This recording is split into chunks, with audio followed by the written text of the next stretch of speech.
Welcome everyone. Thank you for attending the Ordinary Council meeting of the Shire of Wyndham East Kimberley on Tuesday the 24th of February. It's actually our first Ordinary Council meeting of the year, so look forward to another very productive year.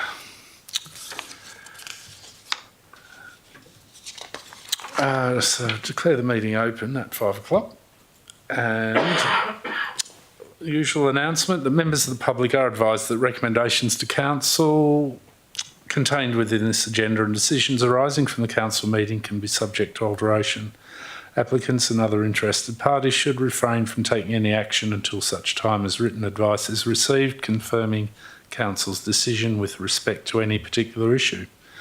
Members of the public, please note the meeting is being broadcast live and a video record will be made of these proceedings and published on the Shire's website. And I declared the meeting open at 5 o'clock. Item 2 is a record of attendance.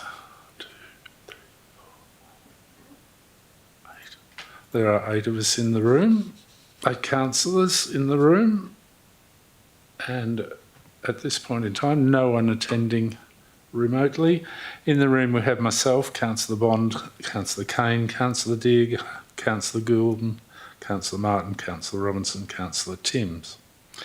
Also we have our CEO Vernon Lawrence, Director Paul Webb, Director Alex Bell and Acting Director Marlene Renton.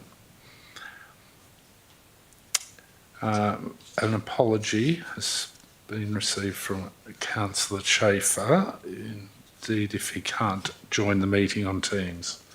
No leave of absence requests have been approved for this meeting. At item 3, declarations of interest. CEO, we have 3. Maybe you can read those if you like. Yeah, 3 disclosures of interest. Councillor Scott Timms, Shire President David Menzel, and Councillor Matt Deere. And it's all in respect of item 12.5.1, access to lot 1264 of lot 665 Messmate Way. And those interests are all either proximity or direct or indirect financial interests. So those councillors will leave the room during that item. Thanks, CEO. Which means, given that the Shire President and Deputy won't be here, you will need someone to carry the meeting for that item. At item 4 is response to previous public questions taken on notice, and we have nil. 5, public question time. We've got nil received prior to the meeting. Are there anyone in the gallery that would wishing to ask a question? We have no. At 6, applications for leave of absence, we have 1, and the recommendation is that Council approves the leave of absence for Councillor Bond for the 24th of March Ordinary Council meeting, and I'm happy to move that. If I could have a seconder. Councillor Robinson. Against, all in favour. 8-0. Thank you. At 7 is petitions, and we have nil. At 8 is the confirmation of the minutes. And, do I have a mover and a seconder? I'm happy to second then. Councillor Robinson moving, Councillor Bond seconding. Against, all in favour. 8-0. At 9 is announcements by myself, which is basically meetings. 3rd of February was the Eclipse Regional Working Group, attended by the CEO and Councillor Bond in her capacity as CEO of the East Kimberley Chamber of Commerce. On the 4th of February was the annual general meeting of electors. Myself, the CEO, and all councillors attended the Shire's annual general meeting of electors to present the annual report and receive questions and submissions from electors. On the 5th of February was Department of Fire and Emergency Services meeting. The CEO attended with DFES to discuss bushfire risk management plans and future opportunities for bushfire risk mitigation coordinators.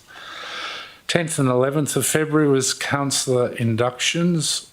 All councillors were involved in councillor inductions and training presented by Dr. Shane Silcox. On the 16th and 17th of February was Kimberley Regional Group and Kimberley Zone meetings. CEOs and Shire presidents representing the 4 Kimberley Shires met at the Kununurra Council Chambers to discuss advocacy and matters across the Kimberley.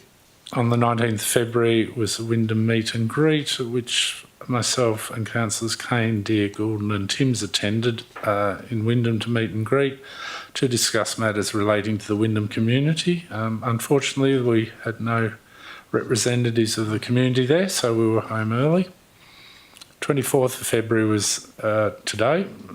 Just held our, is it our second? We do Australia Day? No. So our first Australian citizenship ceremony. It is a terrible tongue twister. The Shire, well, it is for me. The Shire President presided over a citizenship ceremony at which 12 conferees became Australian citizens, so 9 adults and 3 children. Always a pleasure to do. So that's the announcements. At 10, matters for which the meeting may be closed. At item 16.1 is the expression of interest EOI 101 2526 for Wyndham Airport Accommodation Facility. Deputations, Councillor Robinson will speak regarding his item 13.1, independent potable water quality audit, under motions of which previous notice has been given prior to the motion. We move to the reports. Matters arising from committees of council at 12.1 is the nil. Office of the CEO 12.2. At page 5 of the agenda, item 12.2.1 is the standing item. Outstanding actions from previous council resolutions. Item 12.2.1, I'm looking for a mover and a seconder, if I could. Councillor Dear moving, a seconder. Councillor Timms. Against? All in favour? 8-0. Thank you. We'll move to page 7 of the agenda at item 12.2.2, local government electoral reform, compulsory voting and election terms. Looking for a mover and a seconder for that item, if I could. Councillor Kane, and a seconder, if I could. Councillor Martin. Against? All in against? Thank you. And we will move to open the debate. Mover first. Councillor Kane. Thank you. Would you like to speak to the recommendation? Thank you, Councillor Robinson. I do believe that the recommendation as it stands is adequate. I think it's logical. I think we did have some debate earlier today via email as well around some of this, and my view is that all are in favour for the reasons outlined within the report. Yeah, I would like to move it as it is. Thank you. Councillor Martin, would you like to speak to the recommendation? I think we'll be set on. Got to get used to talking to the mic. I think it's my first time. Thank you. Yeah, I think what we discussed is all fairly important here. That we, I can't agree with everything that we had said in our meeting in regards to the recommendation here. Thank you. Would someone like to speak against? So the reason why I did vote against it, I was hoping that we could get some points of view from councillors on the reasons why they want to vote for it. Because, I mean, I like the item. I think it's good. I think the points that the officers have put forward are all valid. But there are other points of view that I could put to the chamber, and we can see where we end up. So my first one is, with a full spill, so a 4-year election, we will reduce a caretaker period, one, right, which is quite significant. Does put the administration into a bit of a holding pattern for a period. It is a set period, but there is buffer zones. It sort of winds down into that period, winds up out of that period. We have a caretaker period each year anyway, which is a January caretaker period, because we're all away. It's just the nature of where we live. It's fine, but if we reduce a caretaker period, I think structurally it might be a little bit better. Don't know. Have never been done, so we don't know if that will be an advantage. I think compulsory voting is more along the lines of a maturity of the community. Okay, I can see there's a little bit of a change in rhetoric from the state government, moving towards a little bit more autonomy through the local government.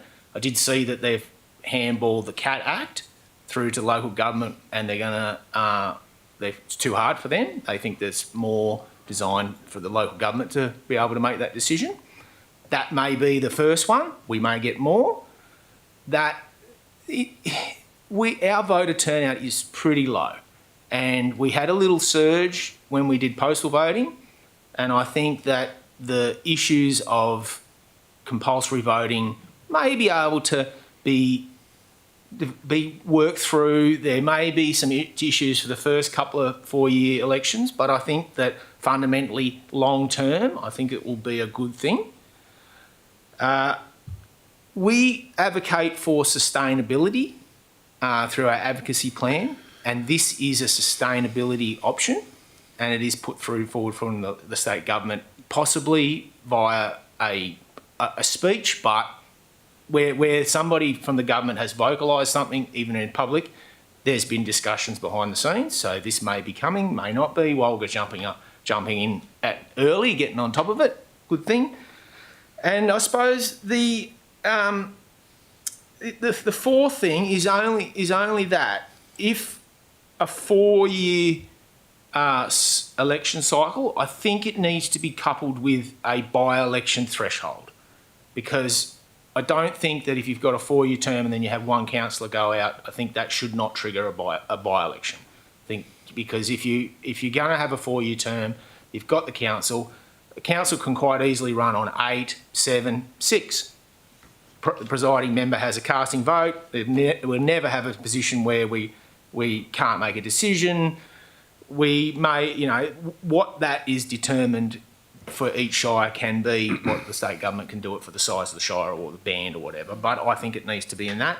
So, and the other thing, on the motion, our only stipulation for change is a financial bit. I don't really think that we should be setting ourselves up for it. The only way to change our position on this is if there's a financial benefit. It doesn't necessarily.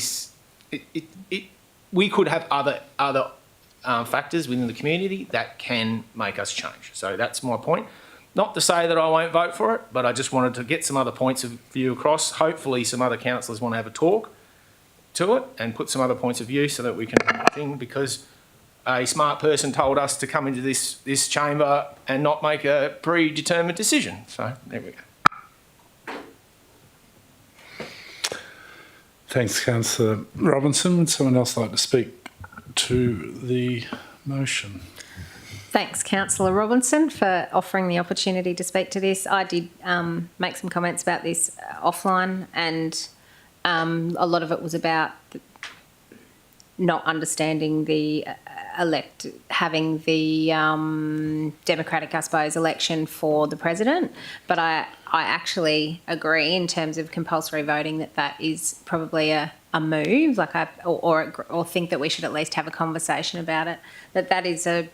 It could be it won't be great straight away, but I think a couple of us have said that there was some pretty young people that weren't interested in voting, and unless you sort of have that right in front of you in your own town when you're young, they might not be interested in voting. So I think there's probably some conversations to be had about the compulsory voting. But I guess we haven't actually said it in our resolution here about the president voting, but I support the councillors that I spoke to today about having the president voted by the elected council. So I guess that it's kind of, I agree. I think we should have a conversation about whether we support the retention of voluntary voting. The half spill, I don't have anything else to comment on that. I think it could be tricky to have a full spill, but I think what you mentioned was relevant, but I also think that there's relevance in keeping some corporate knowledge in the council. Thanks, Councillor Bond. Someone else like to speak against? Speak for? Does anybody else want to speak for? Sorry, Councillor Bond. Were you speaking against? You've been asked to speak against. So is Councillor Crane then She gets the right she can reply. speak twice? Yep. As the No. member? Yes, she gets the final. Movie gets a... Yep. You just go backwards and forwards. But is anyone else wanting to speak for before we go to that point? Is what I Councillor was just Robinson's asking if someone wanted to go against first because that's the order. Well, the reason I asked, it may stimulate somebody to speak against if somebody wants. It may stimulate somebody to speak against if somebody wants to speak for. If you understand what I'm saying. We follow the order though. You go for and against, So I'm following my list.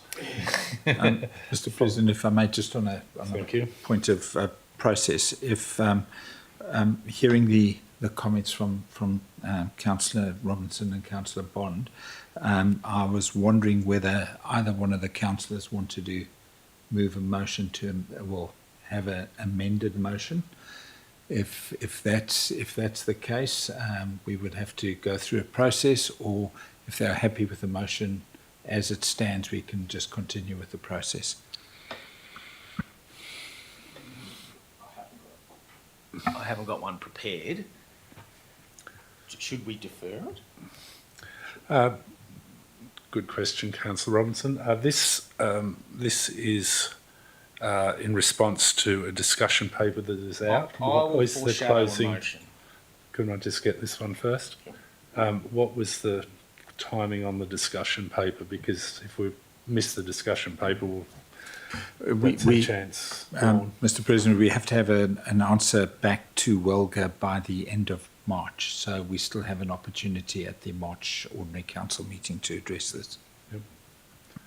I will foreshadow a motion. Okay. The motion is that the officer's recommendation be deferred for briefing and the council meeting in March. So, Mr. President, so if Councillor Robertson's foreshadowing a motion, we would still then vote on the substantive motion. Yep. If the substantive motion fails, then it'll come back to council in March.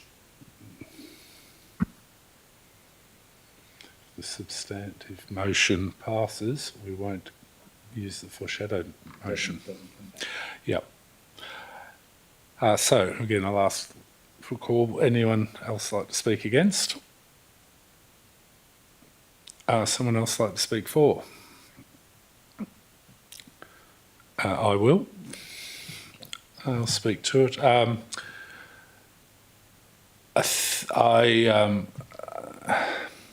acknowledge the compulsory nature of federal and state voting, but I'm not convinced that it's particularly useful in a local government setting. I think it's desirable to have a higher turnout for sure, and engaged community, but I'm not convinced that making compulsory voting in the local government space is of any particular benefit to the good governance of our community. With the by-election thresholds, there are significant reforms came through in tranche 1 regarding by-elections, which may take, and maybe that's why we should defer, but that may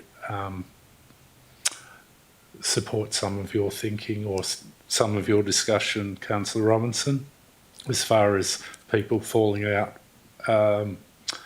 or councillors falling out within given timeframes, and there's replacements or non-replacement thresholds in place already. My feeling is that we don't spend too much time on this, because my cynic in me says that the state has an agenda that will be metrocentric anyway, so I'd like to feed back in without spending too much officer time on this one. And I'm quite supportive of the recommendation that's sitting there, so I'm quite comfortable with feeding this back in. As far as and I'm probably summing up rather than adding new arguments, but I don't particularly have a concern with this being contingent upon financial neutrality, because I'm not convinced yet that it will offer much in the way of cost savings. The West Australian Electoral Commission will potentially still be charging us as much to run twice as many positions half as often as it would running half the positions twice as often. So I'm not particularly concerned about the notes at point 4 regarding the demonstration of financial neutrality of the proposals coming forward, or not even coming forward, but the discussion paper as it stands on electoral reform. So for those reasons, I'm very comfortable to support the recommendation and move on.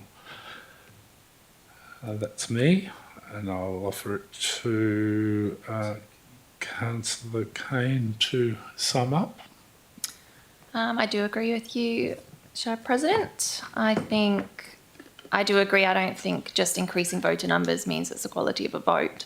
I think people just vote to tick a box because it's compulsory a lot of the time, and I don't think a lot of thought gets put behind that. I think actually we should focus more on communicating to our constituents and to our community about the importance of voting and how to vote, and a lot of people in the last elections didn't even know how to vote. I think compulsory voting doesn't solve that. I think communicating better solves it. I think engaging people, engaging youth better solves it. I don't think making them have to tick a box solves it. So I am still in support of this recommendation, and I would still like to move it as it is. Thanks, Councillor Kane. So I'll put that to the vote. So those in favour of the recommendation?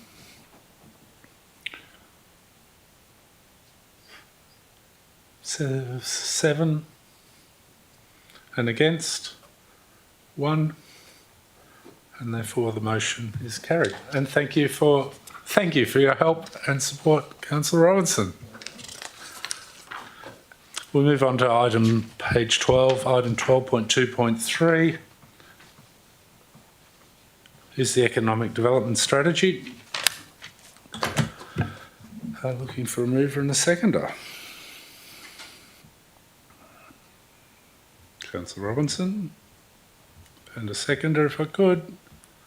Councillor Bond. Against? All in favour?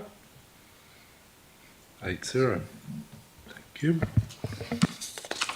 Page 18 of the agenda at item 12.3, Planning and Community Development.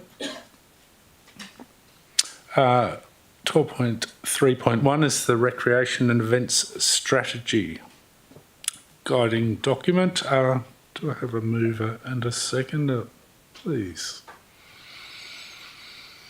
Councillor Robinson. I'm happy to second that. Against? All in favour? 8-0. And thank you to the Marlene, thank you for all the good work that's gone into that, and I think it will serve us very well if we can locate some funds to do a lot of the work. At page 24 at item 12.4 is corporate services. 12.4.1 is the list of accounts paid from the Municipal Fund and Trust Fund. I'm looking for a mover and a seconder, if I could. Councillor Robinson, thank you. And a seconder, if I could. Councillor Gordon. Against? All in favour? 8-0. Page 27 of the agenda at item 12.4.2 is the 2025-2026 budget carryover adjustments. So you don't, I think it's all very well explained. You don't need to speak to that, CEO. No, I think the only change from when we discussed it at the briefing, Mr. President, is I've included the tree reserve as Councillor Robinson requested. So that's the only change to that reserve. So it's setting up the reserve with the purpose of establishing or relocating mature trees, and $100,000 being be placed in that reserve. Thank you. So looking for a mover and a seconder. Councillor Robinson, thank you. And a seconder, if good, Councillor Bond. Against? All in favour? Too late to ask about clarity. No, you can ask. I'm happy to. Just the definition of that tree reserve. Microphone.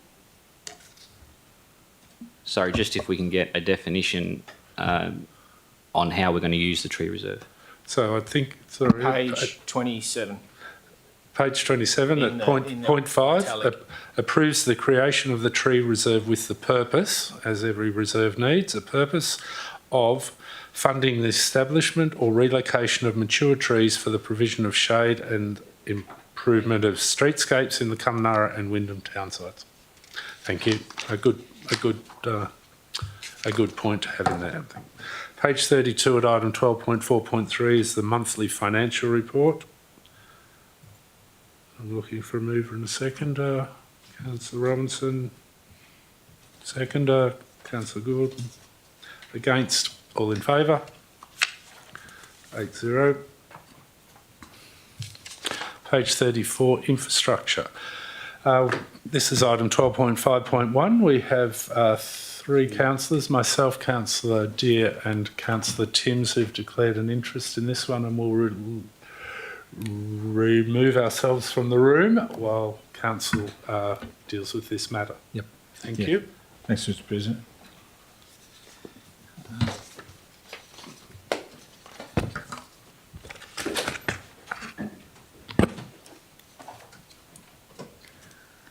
I'd like to nominate. So That councillors, as the presiding member has left the room, we have to elect somebody to preside over it. We do have a quorum. It's an absolute majority decision, so we've got 5, so we can deal with this matter. So I would ask councillors, would they like to nominate somebody to preside over the meeting? I'd like to nominate Bo. Okay. Do we have a seconder for that? Okay, right. So it's Councillor Bond, seconder Councillor Goulden. Anybody against? All those in favour? Okay, 5-0. Councillor Robertson, you have the control of the meeting. So, item 12.5.1, access to lot 1264 by managers of lot 655 Messmate Way. I'll take the council, the officer's recommendation as read, and do I have a mover for this recommendation? Councillor Bond. I'll second it. Anybody against this recommendation? All in favour? We have 5-0. 5-0. Thank you, Councillor Robinson. That is a absolute majority, so it has passed. Thanks, Councillor Robinson. Minute will you contact, and we'll hand the meeting back to the Shire President once he returns to the room.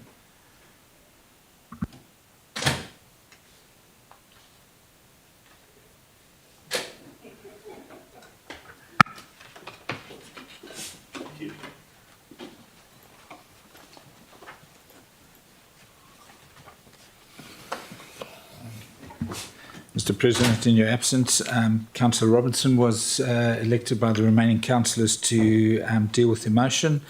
That was supported 5-0 by remaining councillors in the room.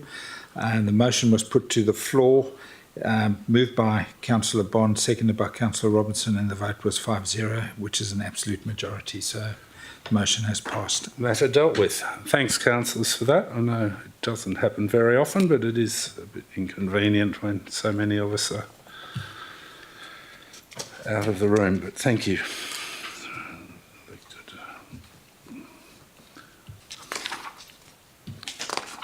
At page 38 of the agenda at item 12.5.2, the proposed preliminary tree planting recommendation.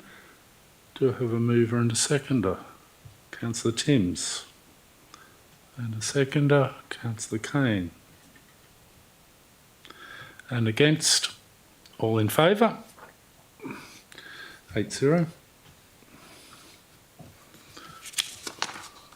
Page 42 of the agenda, item 12.5.3 is the Wyndham Memorial Swimming Pool shade sail replacement.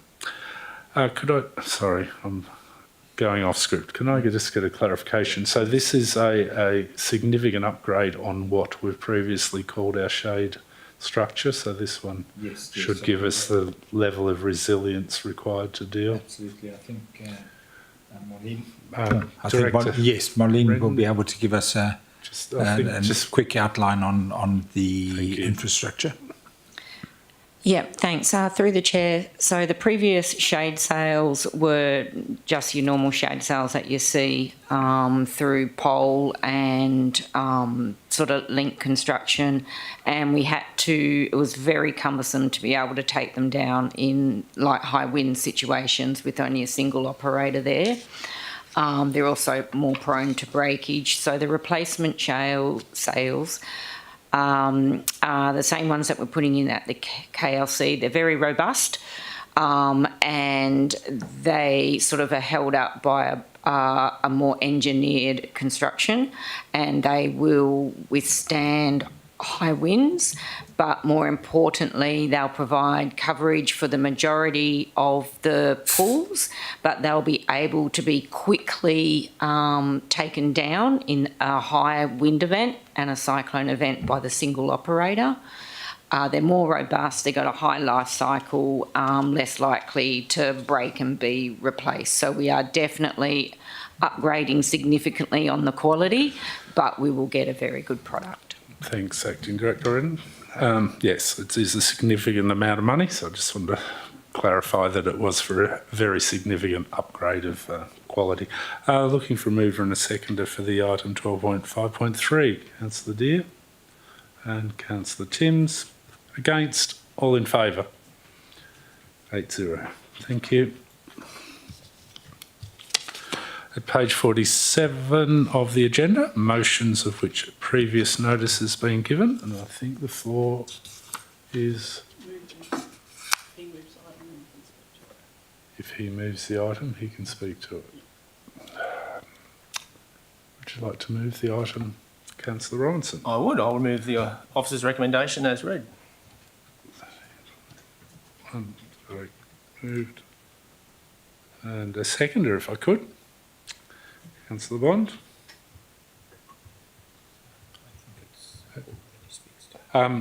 Yes, I think we should speak to this motion. I can, if council want me to. Just, Okay. I know we have it in front of us, but I Yep. think maybe a little context would be very useful. Okay, so Sorry, I didn't ask if there was anyone against. Councillor Deere. Thank you. So community has expressed valid concerns regarding long-term impact of ageing and inadequate wastewater infrastructure on the safety of our drinking water. So I've got 4 key points here. Look, we've got a demonstrated capacity failure. It's a matter of public record that the land release in our shire cannot be sold or developed because the Water Corp has denied new connections to existing sewage systems. This connection restriction is a clear admission that the wastewater infrastructure has reached its limit. 2, the link between sewerage and potable water. When wastewater system is at or beyond capacity, the risk of infrastructure failure such as pipe bursts, pump station overflows or leaching increases significantly.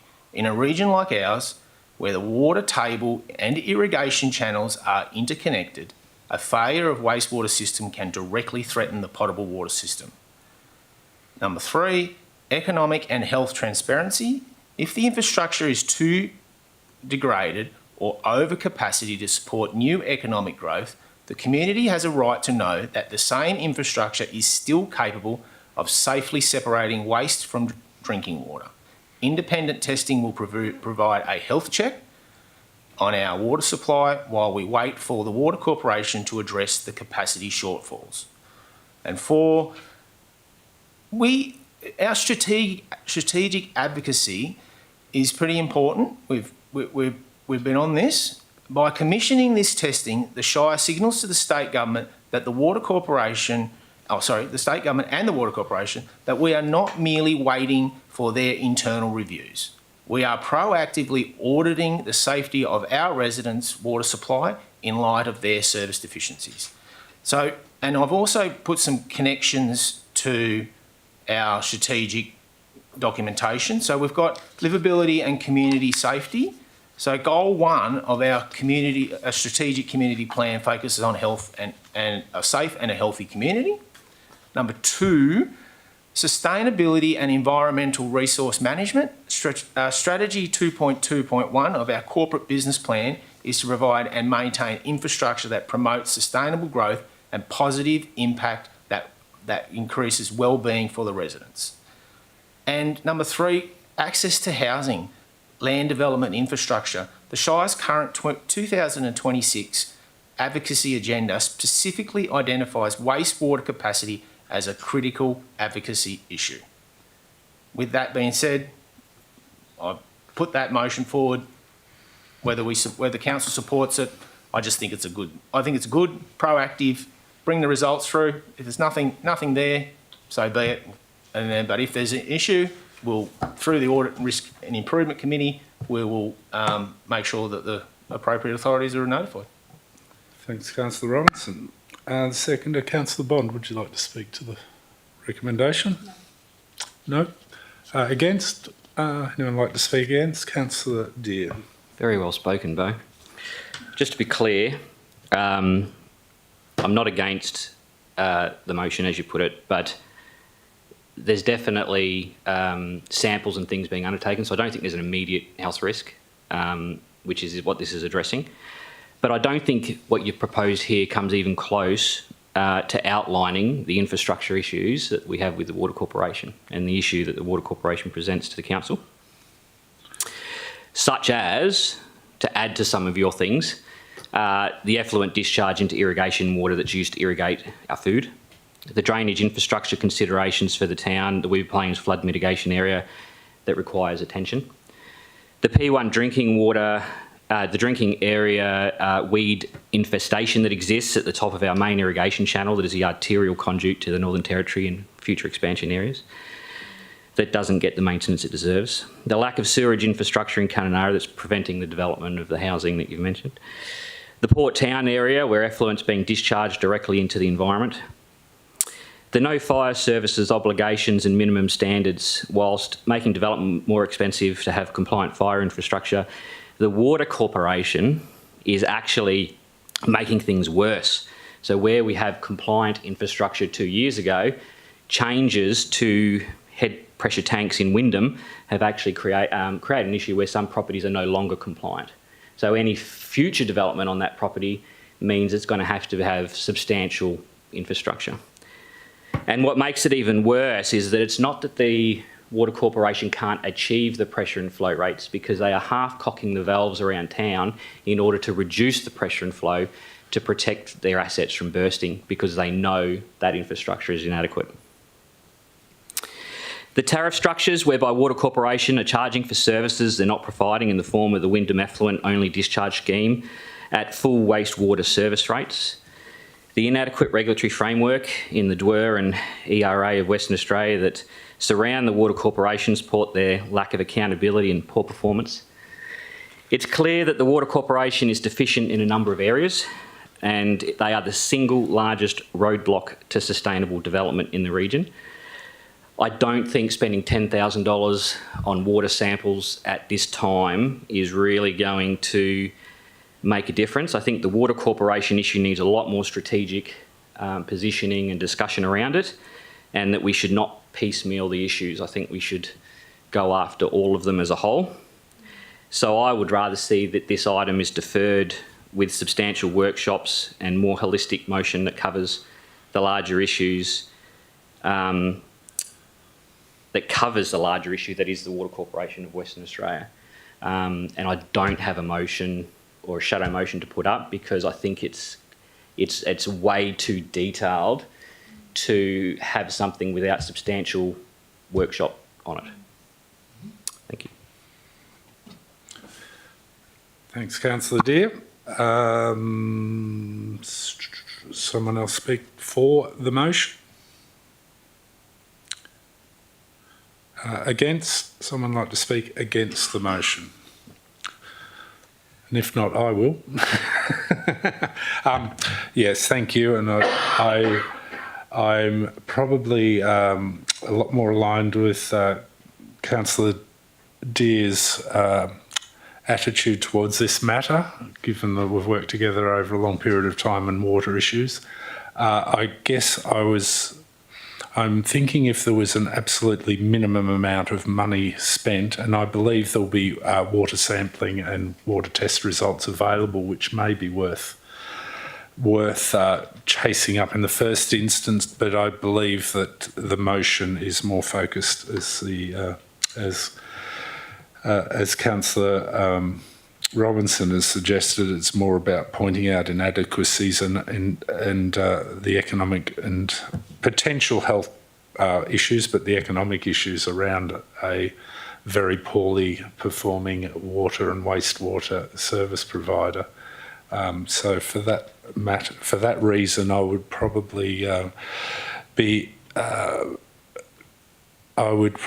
tend to vote against the motion, and certainly if I knew that we were going to pick this up in a workshop environment and focus in on this, I absolutely believe that it's probably one of housing and our housing is an issue that's land constrained, but it's absolutely also wastewater constrained. So for that reason, I would be voting against this, but bearing in mind I would be following up with some workshopping or some work on addressing this matter in a more wholesome, fulsome manner. Thank you. I can move an amendment, if that might please the floor. Yep.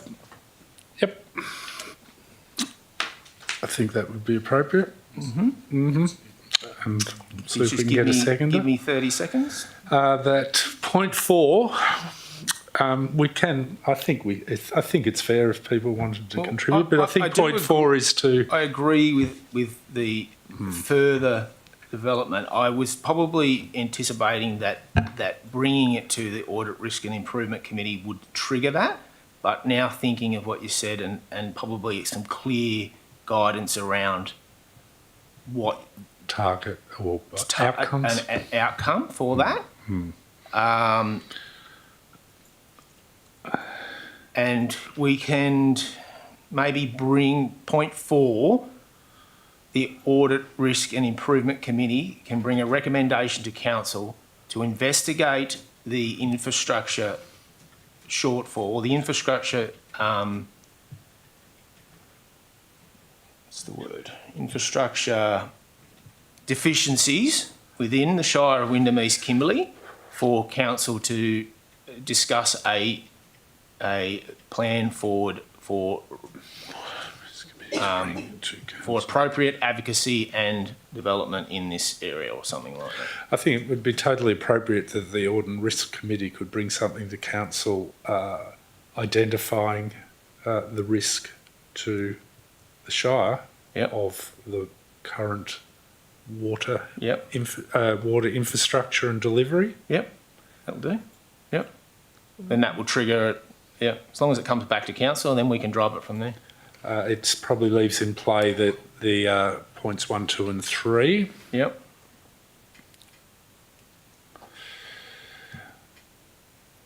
Sorry, we are workshopping. No, if we've got an amendment in front of us, we would vote on the amendment first, and that will either get up or not, and then we'll go to the substantive motion. I'll put it on screen. Just a moment. Yep.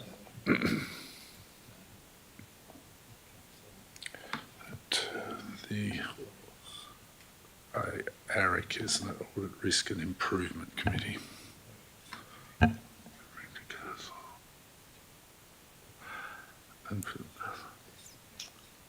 bring to council risk analysis and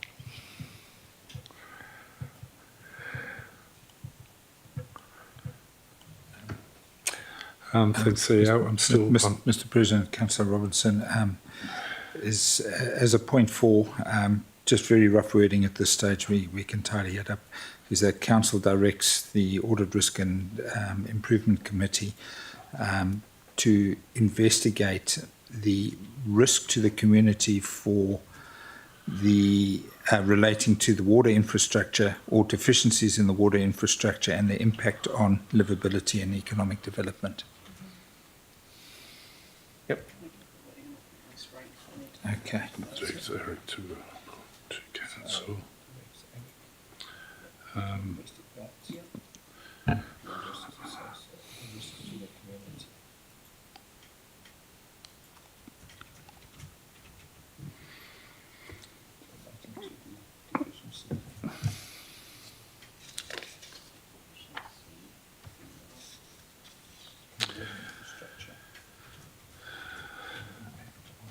In the interest of trying to get this across the line, there is still a recommendation at 1 that the CEO do a significant amount of sampling or organised sampling. Is that going to become an issue?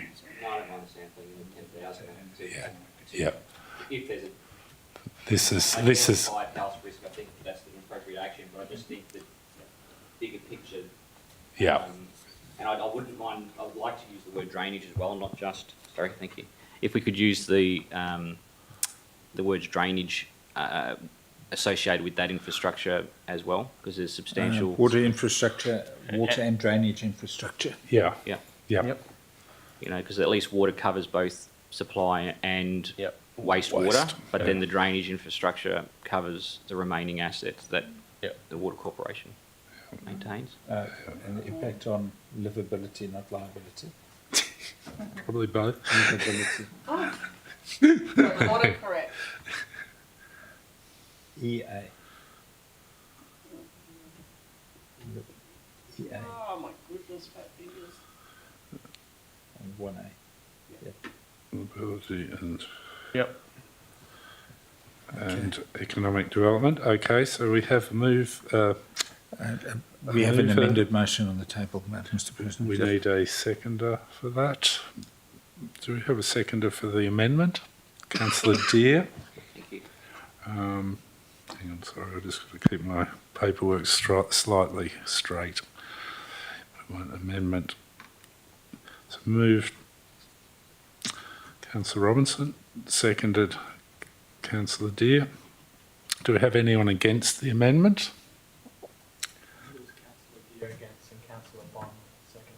No, this is the amendment. So what's on the agenda sits at the moment. We're just dealing with the amendment. So we've got Councillor Robinson has moved the amendment. Councillor Deere, no one against. So I'll call for a vote. All those in favour of the amendment? That's 8-0. So we will add that amendment to the recommendation. So that's the substantive motion. So we need a new mover for the new substantive motion. So we need a new mover for the new motion. new substantive motion. So Yep. do I have a mover? Yep. Councillor Robinson. Do I have a seconder? Councillor Deere. Against? All in favour? 8-0. Thanks, councillors. I think that's a really, and I will guarantee to the staff that there is a fair bit of knowledge to be tapped into. Who are we laying this one on? Sorry, which department? Thanks, Councillor Deere, you spoke very well. But there is a fair bit, there will be a fair bit, without getting into operations, there is potentially a fair bit of guidance from within a couple of members of council on this matter. So I would encourage that to happen. We move to item 14, question by members, of which due notice has been given. We have nil. And 15 is urgent business, which I have nil, not seeing anything else. At 16, matters behind closed doors. 16, I would like to move that we go behind closed doors. Do a seconder. Councillor Robinson. Against, all in favour. 8-0, and the time is, I did have a clock, 5:51. 5:51. Behind closed doors.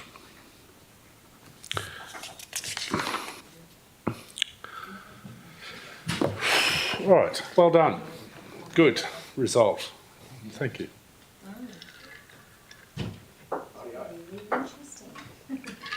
Well, it's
Councillor Robinson.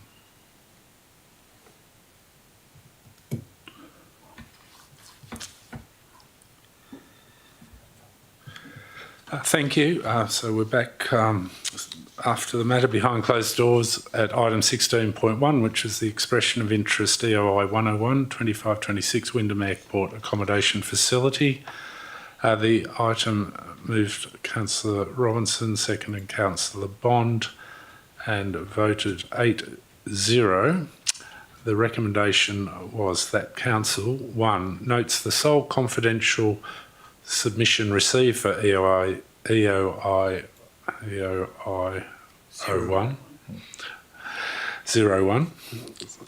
with the Wyndham Airport Accommodation Facility. 2, accepts the expression of interest response submitted by KMG Minerals Proprietary Limited, ABN 11641 241 116.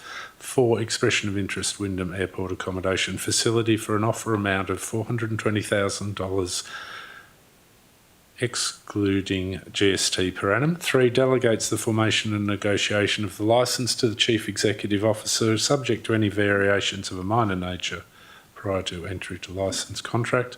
And 4, authorises the Chief Executive Officer to negotiate and enter a licence with KMG Minerals Proprietary Limited for an initial term of 12 months with 2 12-month extension options at the discretion of the Chief Executive Officer.